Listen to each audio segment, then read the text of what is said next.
प्यारे बच्चों, आप सभी का इस भौतिक विज्ञान की कक्षा में स्वागत है। मैं प्रीति सिंह, प्रवक्ता राजकीय कन्या इंटर कॉलेज इंदुपुर देवरिया से। बच्चों, आज हम कक्षा 11 विषय भौतिक विज्ञान अध्याय 12 ऊष्मागतिकी के भाग 1 का अध्ययन करेंगे। इसके पिछले अध्याय में हमने द्रव्य के तापीय गुणों का अध्ययन किया। वहाँ पे तापीय प्रसार क्या होता है, अवस्था परिवर्तन क्या होता है और ऊष्मा स्थानांतरण को जाना और समझा। आज हम इस अध्याय में कुछ उन नियमों का अध्ययन करेंगे जो ऊष्मीय ऊर्जा को निर्धारित करती है और उन प्रक्रियाओं का अध्ययन करेंगे जिसमें कार्य ऊष्मा में परिवर्तित होता है और ऊष्मा कार्य में परिवर्तित होता है। बच्चों, अक्सर आपने देखा होगा कि ठंडियों में क्या होता है, जब हम अपने हाथों को रगड़ते हैं तो कुछ गर्माहट महसूस होती है। उस केस में जो कार्य होता है वो ऊष्मा में परिवर्तित होता है। इसी प्रकार भाप इंजन में जो भाप की ऊष्मा का प्रयोग करके कार्य को संपन्न किया जाता है। बच्चों, आइए हम देखते हैं कि आज के इस अध्याय ऊष्मागतिकी में हमारे चर्चा के बिंदु क्या क्या है। तो सबसे पहले हम तापीय साम्य के बारे में जानेंगे, उसके बाद ऊष्मागतिकी का शून्य कोटि नियम क्या होता है इसको जानेंगे, उसका अध्ययन करेंगे और तत्पश्चात ऊष्मागतिकी के शून्य कोटि नियम से ताप की अवधारणा को समझेंगे। ऊष्मा आंतरिक ऊर्जा तथा कार्य के बारे में जानेंगे और ऊष्मागतिकी के प्रथम नियम का अध्ययन करेंगे। बच्चों, हम ऊष्मागतिकी स्टार्ट करें उसके पहले हम आपको थोड़ा ऊष्मा के बारे में बता दें। आपने पिछली कक्षा में अध्ययन भी किया होगा कि ऊष्मा एक प्रकार की ऊर्जा होती है जो तापांतर के कारण एक वस्तु से दूसरे वस्तु में प्रवाहित होती है। बच्चों, ऊष्मा की ये जो अवधारणा है कि ऊर्जा की, ये शुरुआत में ऐसा अवधारणा नहीं था। शुरुआत में प्राचीन काल में ऊष्मा को एक सूक्ष्म अदृश्य तरल के रूप में माना जाता था और ये माना जाता था कि ये पदार्थ के रंध्रों पोर्स में भरे होते हैं और जब कोई गर्म वस्तु और ठंडी वस्तु एक साथ संपर्क में रखे जाते हैं, ये सूक्ष्म तरल वो क्या होगा, एक गर्म वस्तु से ठंडी वस्तु में प्रवाहित होती है। इस सूक्ष्म तरल को कैलोरिक बोलते थे। लेकिन जब ये ऊष्मा की आधुनिक अवधारणा की ऊष्मा का एक अवस्था से दूसरी अवस्था में दूसरी ऊर्जा में परिवर्तित किया जाता है, रूपांतरित किया जाता है, ये जब आया तो ऊष्मा के उस तरल रूप को नकार दिया गया और सन 1798 में बेंजामिन थॉमसन ने एक महत्वपूर्ण प्रयोग किया जिसमें उन्होंने पाया कि पीतल की तोप में छेद करते समय इतनी अधिक ऊष्मा उत्पन्न होती है कि उससे पानी उबल सकता है। और इससे अधिक महत्वपूर्ण तथ्य यह प्राप्त हुआ कि प्रयोग में उत्पन्न ऊष्मा का परिमाण उस कार्य पर निर्भर करता था जो घोड़े ड्रिल को घुमाने में करते थे, न कि ड्रिल के पैनेपन यानी शार्पनेस पे। आप ये सोचिए, अगर ड्रिल के पैनेपन पे अगर उत्पन्न ऊष्मा निर्भर करती तो क्या होता, जब ड्रिल का जो पैनापन होता है तो अगर वो उस पर निर्भर करती तो अधिक से अधिक ऊष्मा निकलना चाहिए था पदार्थ से, लेकिन ऐसा प्रयोग में नहीं हुआ। इस प्रयोग से एक ये बात का पता चला, सिद्ध हुआ कि ऊष्मा ऊर्जा का एक रूप है और दूसरा ऊष्मा को एक ऊर्जा से दूसरी ऊर्जा में परिवर्तित किया जा सकता है, अर्थात ऊष्मा को विभिन्न ऊर्जा में परिवर्तित किया जा सकता है। तो बच्चों, आइए आज हम अपना क्लास स्टार्ट करते हैं। जो आज का हमारा जो टॉपिक है, अध्याय का नाम है ऊष्मागतिकी। ऊष्मागतिकी क्या है? ऊष्मागतिकी भौतिकी की वह शाखा है जिसमें ऊष्मा तथा ताप की अवधारणा एवं ऊष्मा के अन्य प्रकार की ऊर्जाओं में रूपांतरण का अध्ययन किया जाता है। बच्चों, यांत्रिकी में आपने ध्यान दिया होगा कि हमारी रुचि विशेषकर बल और बड़ आघूर्णों के प्रभाव से गति करने वाले जो कण होते हैं और जो पिंड होते हैं उस पे होती है, जबकि ऊष्मागतिकी में पूरे संपूर्ण निकाय के गति को कंसीडर नहीं किया जाता है। बच्चों, जैसे कि अगर किसी बंदूक से गोली दागी जाती है तो उसके गोली में क्या होता है, आंतरिक ऊर्जा में परिवर्तन होता है, खासकर उसके गतिज ऊर्जा में। लेकिन जब वही गोली किसी लकड़ी के तख्ते में जाके धंस जाती है तो उसके बाद क्या होता है, वो गतिज ऊर्जा ऊष्मा में परिवर्तित होती है और गोली तथा उसके आसपास का जो ताप में क्या होता है, परिवर्तन होता है। यह ताप उस निकाय के संपूर्ण गति से नहीं प्राप्त हुआ था, वास्तव में ये गोली के आंतरिक गतिज ऊर्जा में जो परिवर्तन था उसके कारण प्राप्त हुआ था। तो बच्चों, ऊष्मागतिकी से हम आगे बढ़े। आज का जो हमारा पहला टॉपिक है तापीय साम, उसको समझने के लिए कुछ टर्म्स को जानना जरूरी है, जैसे कि ऊष्मागतिक निकाय, थर्मोडायनेमिक सिस्टम क्या होता है। तो निश्चित सीमाओं से परिबद्ध बहुत अधिक संख्या में अणुओं तथा परमाणुओं का एक ऐसा समूह जिसका एक निश्चित दाब, आयतन एवं ताप हो, ऊष्मागतिक निकाय कहलाते हैं। और इस निकाय के बाहर कोई भी ऐसी वस्तु जिससे ऊष्मा का आदान प्रदान होता है उसे हम परिवेश या सराउंडिंग कहते हैं। ऊष्मागतिक चर अथवा प्राचाल, या इंग्लिश में इसे बोलते हैं थर्मोडायनेमिक वेरिएबल्स, पैरामीटर्स क्या होते हैं कि किसी ऊष्मागतिक निकाय की व्याख्या उसके दाब, आयतन, ताप व आंतरिक ऊर्जा एवं मोल्स की संख्या के पदों में की जाती है। इन्हें ऊष्मागतिक चर अथवा प्राचाल कहते हैं। यह चर ही किसी ऊष्मागतिक निकाय की व्याख्या करने के लिए आवश्यक है। बच्चों, आइए देखते हैं तापीय साम्य क्या होता है। यांत्रिकी में हमने साम्यावस्था को इस प्रकार समझा था कि जब भी किसी निकाय पे जो नेट बल और बल आघूर्ण होता है शून्य होता है तो वो निकाय साम्यावस्था में कही जाती है। लेकिन ऊष्मागतिकी में कोई निकाय साम्यावस्था में तब होती है जब उसको अभिलक्षित करने वाले जो चर होते हैं, उसकी जो कैरेक्टरिस्टिक पैरामीटर्स होते हैं, जैसे कि दाब, ताप, आयतन और उसका संगठन, ये समय के साथ परिवर्तित नहीं होते हैं, तो कहा जाता है कि निकाय ऊष्मागतिकी में साम्यावस्था में है।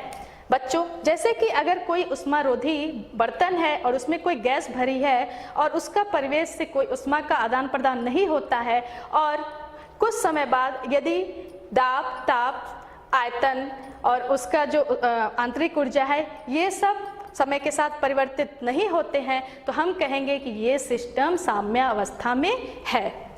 बच्चों, जैसे ये चित्र ए में है कि ए और बी दो सिस्टम है जिसको संपर्क में रखा गया है एक रुद्धोष्म वाल्व के द्वारा। मतलब इनको दो सिस्टम को बीच में एक रुद्धोष्म वाल्व है। रुद्धोष्म वाल्व है तो न ऊष्मा का आदान प्रदान नहीं होगा।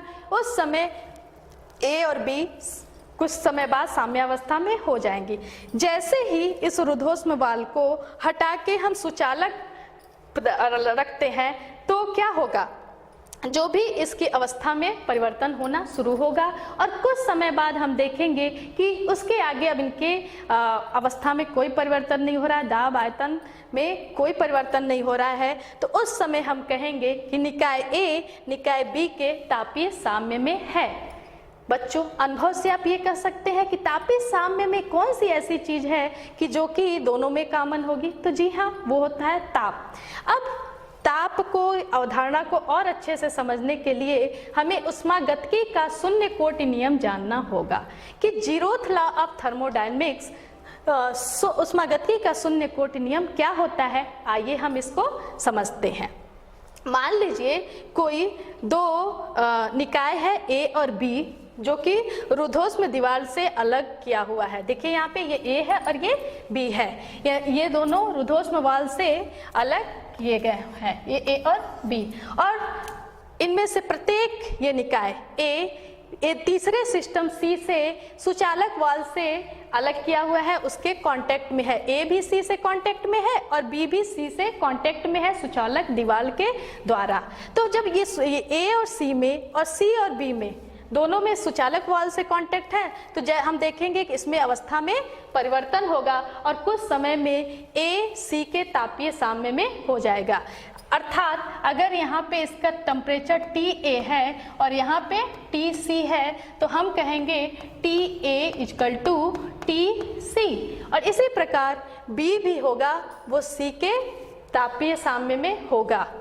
तो ये होगा T B equal to T सी।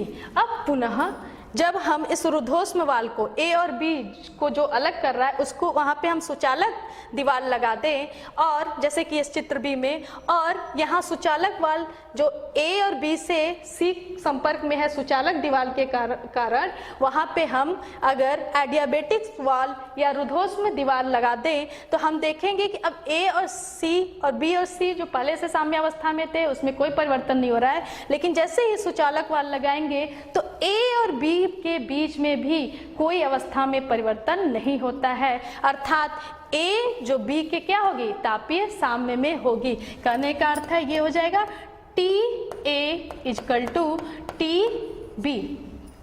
बच्चों, यहाँ से हम ऊष्मागतिकी के शून्य कोटि नियम को इस प्रकार कह सकते हैं कि ऊष्मागतिकी के शून्य कोटि नियम के अनुसार यदि दो निकाय किसी तीसरे निकाय के साथ पृथक पृथक रूप से तापीय साम्य में हैं तो वे परस्पर भी तापीय साम्य में होंगी। बच्चों, इस ऊष्मागतिकी के शून्य कोटि नियम से ताप की अवधारणा आइए देखते हैं क्या है। एक ताप की एक और परिभाषा आपको देखने को मिलेगी कि ताप किसी वस्तु का वह गुण है जिससे हमें यह पता चलता है कि वस्तु किसी अन्य दी गई वस्तु के साथ तापीय साम्य में है अथवा नहीं। बच्चों, आइए हम कार्य तथा ऊष्मा की तुल्यता को समझते हैं।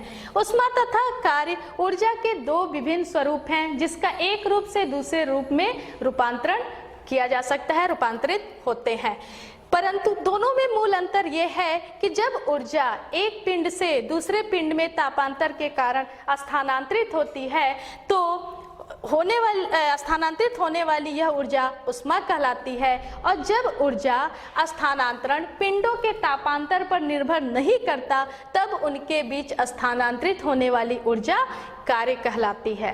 और जूल ने प्रयोगों द्वारा यह सिद्ध किया कि 4.18 × 10³ जूल कार्य 1 किलो कैलोरी ऊष्मा के तुल्य होता है, अर्थात 1 किलो कैलोरी बराबर 4.18 × 10³ जूल होता है। बच्चों, ऊष्मा और कार्य के बारे में आप जान गए हैं। आंतरिक ऊर्जा क्या होती है? जो भी स्थूल निकाय हैं या कोई भी निकाय क्या होता है, वो असंख्य अणुओं से मिलके बने होते हैं। इन्हीं अणुओं के गतिज ऊर्जा तथा स्थितिज ऊर्जा के योग को ही आंतरिक ऊर्जा कहते हैं। बच्चों, आंतरिक ऊर्जा आप मॉलिक्यूलर मॉडल से समझ सकते हैं, लेकिन इतना समझिए ऊष्मागतिकी में यह एक प्रकार का स्थूल चर ही होता है जिसे U से प्रदर्शित करते हैं।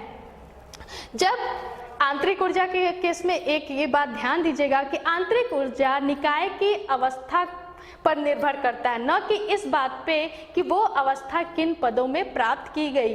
तो बच्चों, आइए हम आंतरिक ऊर्जा को समझ सकते हैं कि किसी भी निकाय के आंतरिक ऊर्जा को दो विधियों से बढ़ाया जा सकता है या घटाया जा सकता है, या ये कह लें किसी भी निकाय की आंतरिक ऊर्जा में परिवर्तन दो प्रकार से किया जा सकता है। मान लीजिए ये एक सिलेंडर है जिसमें m द्रव्यमान का गैस भरा हुआ है।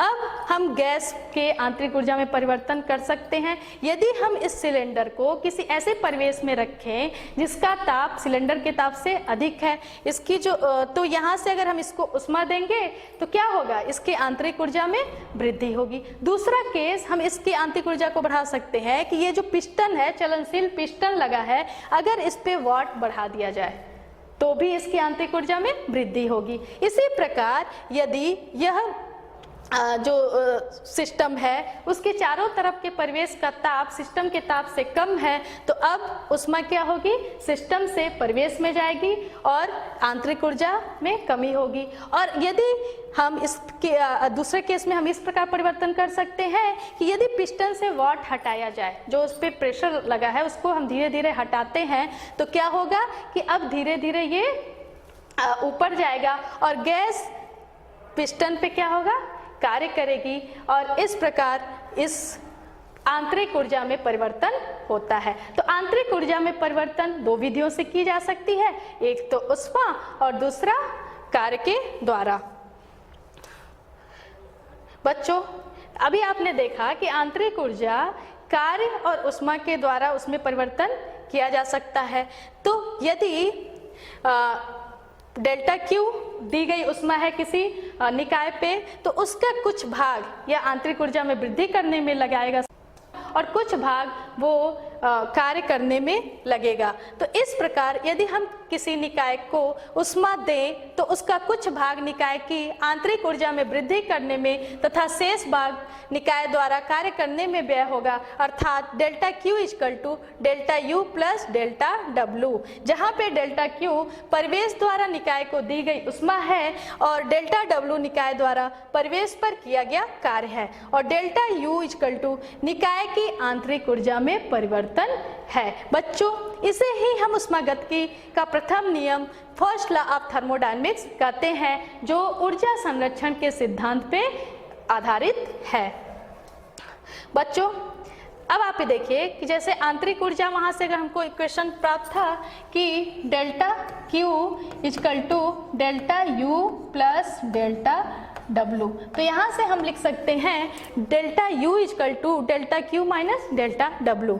और अभी हमने आपको बताया कि आंतरिक ऊर्जा केवल निकाय के अवस्था पर निर्भर करती है, न कि इस बात पर कि यह अवस्था किस प्रकार प्राप्त हुई। सपोज करिए कि कोई निकाय है जिसका पोजीशन A पे है, वो अवस्था A में है और यहाँ से ये इसे अवस्था B तक पहुंचना है, इस अवस्था में आना है, तो बहुत सारे मार्ग अपना सकती है। जैसे ये 1 हो गया, इधर से हो सकता है ये 2 हो गया, यहाँ से 3 और इसी प्रकार बहुत सारे ये प्रक्रम ये अपना सकती है। तो मान लीजिए प्रक्रम 1 में जो पहला पथ है उसमें दी गई उष्मा Q1 है, तो Q1 और उसके द्वारा जो सिस्टम कार्य किया मान लीजिए वो W1 है, तो Q1 माइनस W1 किसके बराबर हो जाएगा?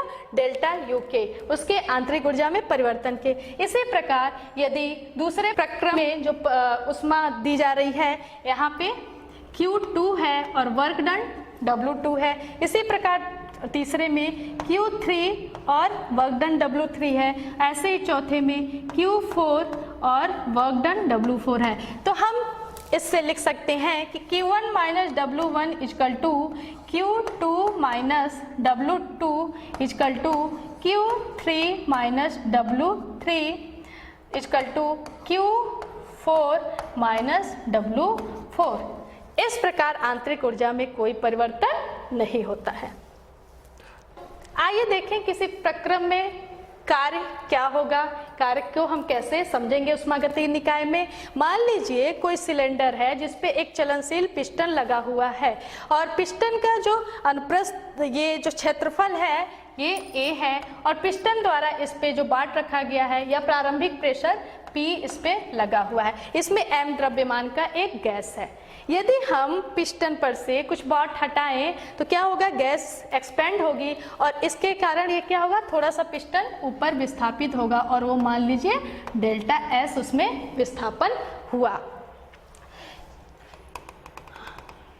अब चूंकि इस पे P प्रेशर लग रहा है, A क्रॉस सेक्शनल एरिया है, तो गैस पारा पिस्टन पे लगा बल जो होगा F इक्वल टू हो जाएगा P इंटू A और पिस्टन का विस्थापन जो ds हो रहा है, तो हम किया गया जो कार्य होगा, गैस द्वारा किया गया कार्य वो हो जाएगा, हम अगर मान लें कि डेल्टा W ये हो जाएगा बल गुणे विस्थापन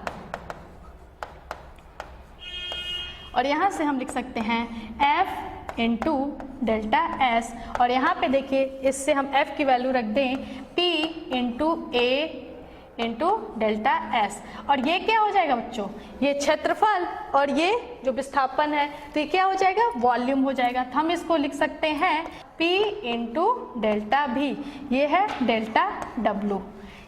तो ये था किसी सिस्टम में किया गया कार्य। यदि डेल्टा V टेंड टू 0 तो हम इसको लिख सकते हैं कि W इक्वल टू हो जाएगा integration of P into D भी। यहाँ पे अगर हम लिमिट ले लें, इनिशियल पोजीशन है V1 जो प्रारंभिक अवस्था में जो आयतन मान लीजिए VI है और अंतिम अवस्था में आयतन VF है, तो हम लिख सकते हैं W equal to integration of VI to VF P into D V. ये होता है वर्क डन के लिए।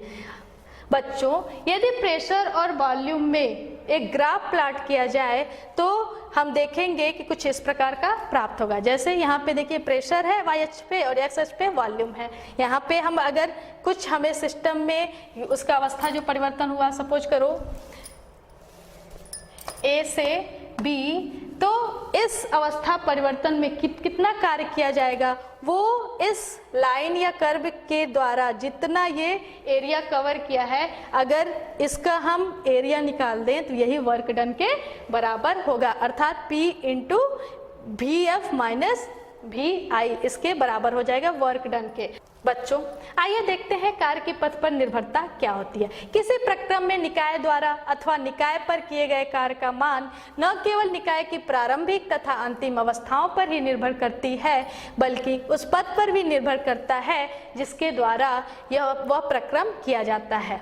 जैसे कि अगर कोई निकाय है जिसका पहले पोजीशन पे I पे है, इसका यहाँ पे प्रेशर PI और वॉल्यूम VI है, और उसको ऐसे स्टेट में पहुंचना है जहाँ पे प्रेशर PF और VF है। तो यहाँ पे ये दो पाथ अपना सकता है। एक तो ये IAF जो ये है, यहाँ से ये देखिए यहाँ पे ये हो गया पहला पाथ। दूसरा इस रास्ते से भी जा सकता है। अब इस पाथ में अगर अपनाता है तो आप देखिए कि I से A तक पहुंचने में जो किया गया कार्य क्या होगा, इस आयत का क्षेत्रफल होगा। मान लीजिए ये इसका नाम हम MN लिख देते हैं, तो जो क्षेत्रफल होगा MIAN का क्षेत्रफल, और A से F तक पहुंचने में किया गया कार्य, इसमें क्या होगा देखिए, वॉल्यूम में कोई परिवर्तन नहीं हो रहा है, वॉल्यूम में कोई परिवर्तन नहीं हो रहा है, तो इस पे जो वर्क डन क्या होगा, 0 हो जाएगा। अर्थात हम इसको लिख सकते हैं कि WIAF इक्वल टू हो जाएगा WIA प्लस WAF, और यहाँ से हो जाएगा WIA और ये हो जाएगा प्लस 0। क्यों? क्योंकि यहाँ पे A से F तक जाने में आयतन में कोई परिवर्तन नहीं हो रहा है, तो हम इसको लिख सकते हैं WIA, और ये किसके बराबर हो जाएगा, ये है जो आयत या चतुर्भुज IANM का क्षेत्रफल। इसी प्रकार जो दूसरा पाथ है I से F तक जाने का, पहले देखिए I से B तक पहुंच रहा है, फिर B से F तक, तो हम दूसरे पाथ में हम लिख सकते हैं कि WIBF हो जाएगा, ये हो जाएगा WIB प्लस WBF। यहाँ से देखिए WIB, यहाँ पे भी क्या है, वॉल्यूम कांस्टेंट है, यहाँ देखिए वॉल्यूम कांस्टेंट है, इसलिए ये 0 हो जाएगा। और यहाँ पे क्या हो जाएगा, BF, इसके अंतर्गत जो भी ये एरिया कवर होगा वो ये होगा, तो हम लिख सकते हैं प्लस W, इसको हम लिख सकते हैं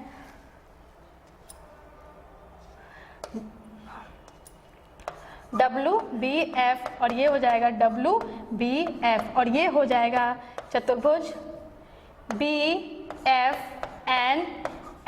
का क्षेत्रफल।